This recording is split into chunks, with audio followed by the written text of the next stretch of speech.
नमस्कार, आप देखना शुरू कर चुके हैं 4 बजे की 4 बड़ी खबरें। सबसे बड़ी खबर का रुख करेंगे, जहां सबसे बड़ी खबर यही है कि विपक्षी दल ने अपने उपराष्ट्रपति का जो कैंडिडेट है उसके नाम का ऐलान कर दिया है। बी सुदर्शन रेड्डी उपराष्ट्रपति चुनाव के लिए इंडिया ब्लॉक की ओर से उम्मीदवार होंगे। दरअसल उपराष्ट्रपति चुनाव को लेकर राजनीतिक पारा हाई है। विपक्षी इंडिया गठबंधन ने सुप्रीम कोर्ट के पूर्व न्यायाधीश और गोवा के पूर्व लोकायुक्त जस्टिस बी सुदर्शन रेड्डी को अपना उम्मीदवार घोषित किया है।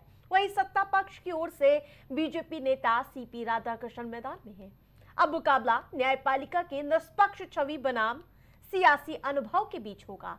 जस्टिस रेड्डी का लंबा कानूनी करियर, जिसमें वे आंध्र प्रदेश हाई कोर्ट के स्थायी न्यायाधीश और गुवाहाटी हाई कोर्ट के मुख्य न्यायाधीश रह चुके हैं, विपक्ष के लिए एक मजबूत दांव ये माना जा रहा है। ये मुकाबला न केवल संवैधानिक गरिमा की लड़ाई है, बल्कि राजनीतिक ताकत की नब्ज टटोलने वाला भी ये चुनाव हो चुका है। तो आपको बताते चले कि दोनों की तरफ से अपने अपने कैंडिडेट घोषित किए जा चुके हैं। एनडीए की तरफ से राधाकृष्णन, जबकि बी सुदर्शन रेड्डी विपक्षी कैंडिडेट होंगे।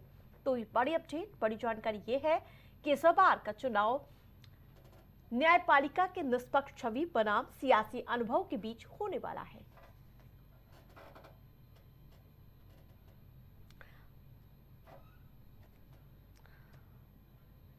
तो बताते चले, ये आप समीकरण पहले देखें कि उप राष्ट्रपति के चुनाव के समीकरण है।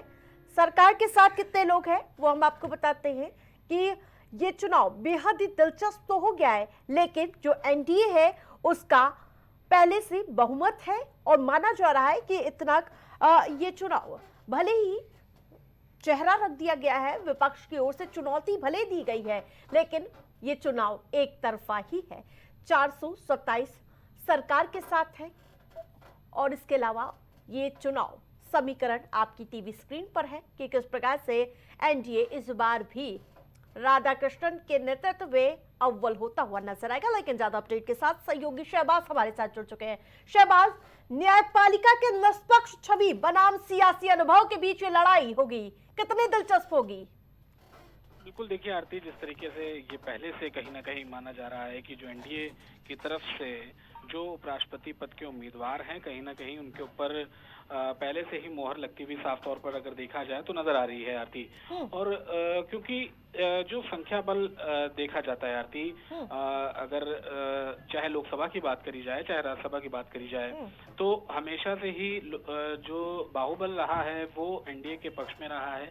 इसी कारण जब भी आपने देखा होगा इससे पहले कोई भी बिल आया हो या फिर किसी चीज पर कोई महाभियोग अगर विपक्ष लाता है तो वो फेल होता हुआ नजर आता है। जिस तरीके से बात अभी इसी के खिलाफ भी महाभियोग लाने की बात चल रही है, तो वो भी कहीं ना कहीं सदन के पटल पर धड़ाम होता हुआ ही नजर आएगा। क्योंकि देखिए, किसी भी चीज को बहुमत से पास कराने के लिए आपके पास एक जो आंकड़ा है वो बहुत जरूरी हो जाता है। बिल्कुल, संख्या बल तो है नहीं, लेकिन जस्टिस बी सुदर्शन रेड्डी को उम्मीदवार चुनने के पीछे गठबंधन की सोच क्या रही है? देखिए, गठबंधन पूरी तरीके से अगर बात करें तो कहीं ना कहीं एक ऐसा चेहरा लेकर आना चाह रहा था जो एनडीए के एक जो कद्दावर नेता है उसके पैरेलल कोई लाकर खड़ा कर सके। और साफ तौर पर आंध्र प्रदेश, क्योंकि वही साउथ बेल्ट के बगल का चेहरा आंध्र प्रदेश वाला, और वहां से वकालत शुरू करना, एक पढ़ा लिखे चेहरे के रूप में एक जो प्रतिद्वंदी है उसको पेश करने की स्थिति, वो चुनौती थी विपक्ष के पास, और विपक्ष ने एक जो है चेहरा जो है वो पेश भी किया है। लेकिन संख्या बल के हिसाब से अगर देखेंगे आरती, तो वो कहीं ना कहीं विपक्ष जो है वो पिछड़ता हुआ नजर आ रहा है। बीते अगर आप बात करें तो 10 साल बाद कहीं ना कहीं इस बार का जो चुनाव हुआ था 2024 में लोकसभा का, 10 साल बाद कहीं ना कहीं एलओपी यानी लीडर ऑफ अपोजिशन का जो पद था वो भरा गया। इससे पहले विपक्ष था ही नहीं, विपक्ष का कोई नेता जो था वो सदन में था ही नहीं। इस बार इस स्थिति में विपक्ष आया कि वो लीडर ऑफ अपोजिशन अपॉइंट करने का संख्या बल रख सका।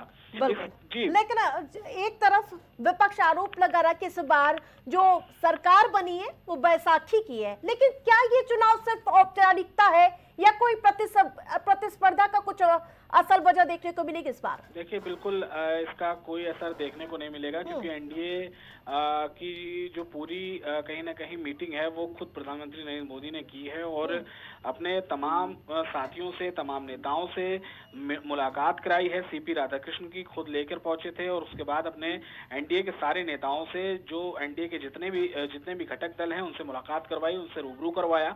तो कहीं कुछ जो है फर्क पड़ता हुआ आरती देखा नहीं जाएगा इस चुनाव में, और एनडीए अपने उम्मीदवार को बड़ी आसानी से जिता ले जाएगी। जी ठीक है, नजर बनाए रखिए। तमाम अपडेट के लिए धन्यवाद आपका।